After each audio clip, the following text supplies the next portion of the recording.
1907 में एक magical material की खोज हुई जो आगे चलकर हमारी लाइफ में इतना वर्सेटाइल हो गया कि आज हम इसके बिना हमारी मॉडर्न लाइफ की कल्पना करना भी मुश्किल है।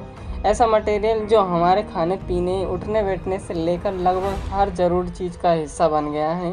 ये मटेरियल कुछ और नहीं बल्कि प्लास्टिक है और इसी कारण प्लास्टिक पोल्यूशन आज के समय की एक बर्निंग प्रॉब्लम बन गई है। पर फिर भी प्लास्टिक के यूज़ और कंजम्पशन से ऐसा लगता है जैसे इनके हार्मफुल इम्पैक्ट के बारे में हम कुछ भी नहीं पता। नाउडेज हम प्लास्टिक प्रोडक्ट्स का माइंडलेसली कंजम्पशन कर रहे हैं और इससे न सिर्फ हमारे एनवायरनमेंट और उसकी डाइवर्सिटी को खतरा है बल्कि ये हमारे फ्यूचर और हेल्थ के लिए भी घातक है। प्लास्टिक, जो कि अलग अलग तरह के पॉलीमर्स की एक अम्ब्रेला टर्म है जो बहुत सारे मोनोमर्स या हाइड्रोकार्बन्स की एक चेन है। यही चेन स्ट्रक्चर की वजह से ये केमिकली स्टेबल होती हैं, लाइट वेट और स्ट्रॉन्ग होती हैं।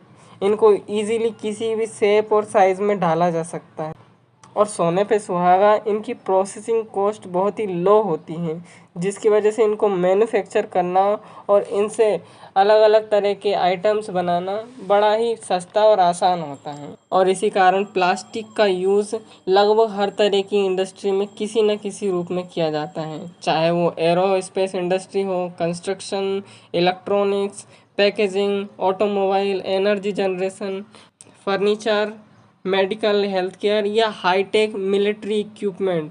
लगभग हर तरह की इंडस्ट्री में इनका उपयोग होता है। इसलिए प्लास्टिक टेक्नोलॉजिकल इम्पोर्टेंस के साथ साथ इकोनॉमिक इम्पोर्टेंस भी रखती हैं।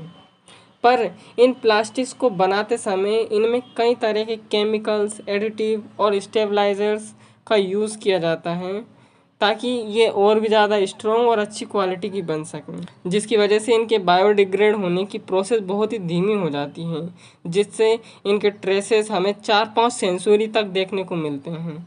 तो एक तरफ तो हम मिलियंस ऑफ टन्स की प्लास्टिक हर साल प्रोड्यूस करते जा रहे हैं और दूसरी तरफ जो ऑलरेडी प्रोड्यूस प्लास्टिक है उसको भी सही से मैनेज नहीं कर पा रहे हैं, क्योंकि ग्लोबली अगर हम स्टैटिस्टिक्स के हिसाब से देखें तो 10% से भी कम प्लास्टिक रिसाइकल हो रही है। बाकी की या तो जला दी जाती है या फिर कचरे में या लैंडफिल कर दी जाती है, जिस कारण प्लास्टिक की प्रॉब्लम दिनों दिन एक विकराल रूप लेती जा रही है। कई सारी प्लास्टिक नदी नालों के थ्रू ओशियन में चली जाती है जिससे वहाँ की बायोडाइवर्सिटी पर बहुत ज़्यादा नेगेटिव इम्पैक्ट पड़ता है। एक स्टडी के अकॉर्डिंग तो 2050 तक समुद्रों में मछलियों से ज़्यादा प्लास्टिक होगी, जिसका इम्पैक्ट न सिर्फ आइलैंड कंट्रीज़ पर पड़ेगा बल्कि हर एक इंसान पे पड़ेगा। आप सोच रहे होंगे कैसे? प्लास्टिक अगर बायोडिग्रेड नहीं होगी तो उससे हमको क्या नुकसान? बहुत सारे मटेरियल नहीं होते हैं, हमें क्या, हमने चिप्स खाए, कुरकुरे खाए, कोल्ड ड्रिंक्स और पानी पिया फिल्टर वाटर का, तो और उनको हमने डिस्पोज कर दिया, तो इससे हमको क्या नुकसान? और यहाँ पर आता है प्लास्टिक का सबसे डेंजरस पार्ट। ऐसी कई सारी प्लास्टिक्स हैं जो हमें दिखाई नहीं देती, जिन्हें हम माइक्रो प्लास्टिक या फिर नैनो प्लास्टिक बोलते हैं।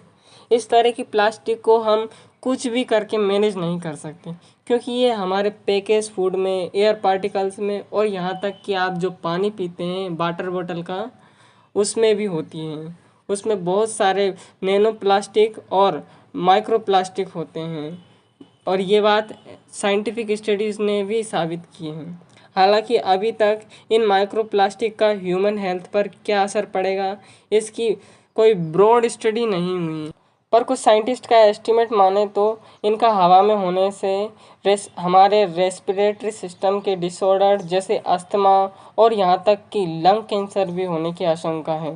वहीं पर अगर ये फूड और वाटर में होगा तो ये हमारे डाइजेस्टिव ट्रैक्ट के गट बैक्टीरिया को डिस्टर्बेंस कर सकता है और हमारे हार्मोनल बैलेंस को भी बिगाड़ सकता है और सीरियस केसेस में ये हमारे डाइजेस्टिव सिस्टम को पूरी तरह से बर्बाद कर सकता है, सीवियरली इम्पेक्ट कर सकता है।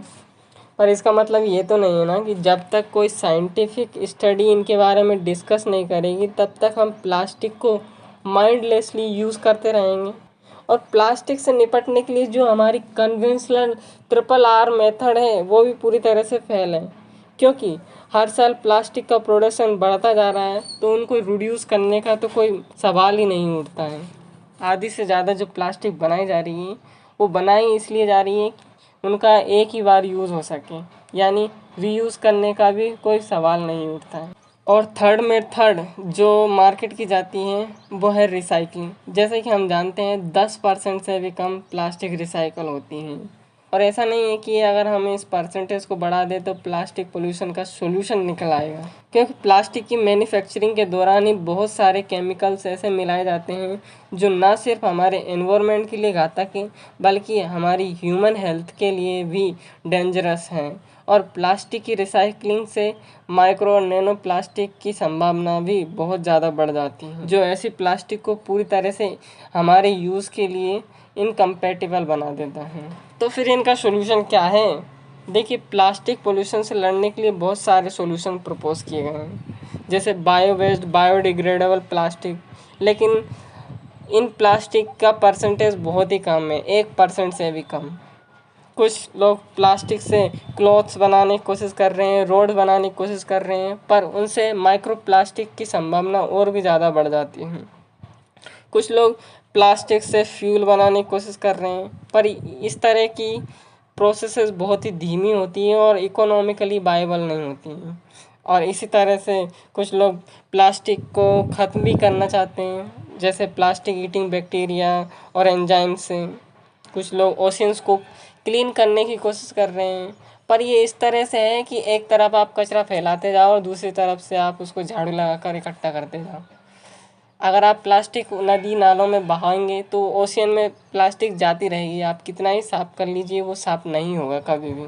इसलिए ये सारे सॉल्यूशंस पूरी तरह से इकोनॉमिकली वायबल है ही नहीं, क्योंकि जो प्लास्टिक अनसस्टेनेबल मीन्स का यूज़ करके बनाई गई हैं वो सस्टेनेबल कैसे हो सकती हैं। असल में प्लास्टिक पोल्यूशन एक ऐसी समस्या है जिसका समाधान इंसान के पास अभी तक नहीं है।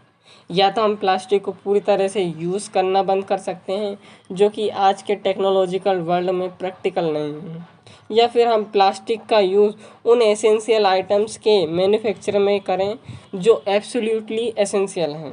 इसके अलावा जितने भी सिंगल यूज़ प्लास्टिक है, पैकेजिंग प्लास्टिक है, उनको पूरी तरह से लीगली बैन कर देना चाहिए। और बाकी के एब्सोल्युटली आइटम्स की मैन्युफैक्चरिंग भी इस तरह से की जानी चाहिए ताकि वो और भी ज़्यादा इन्वायरमेंटली फ्रेंडली हो और इजीली और सेफली उनको रिसाइकल किया जा सके।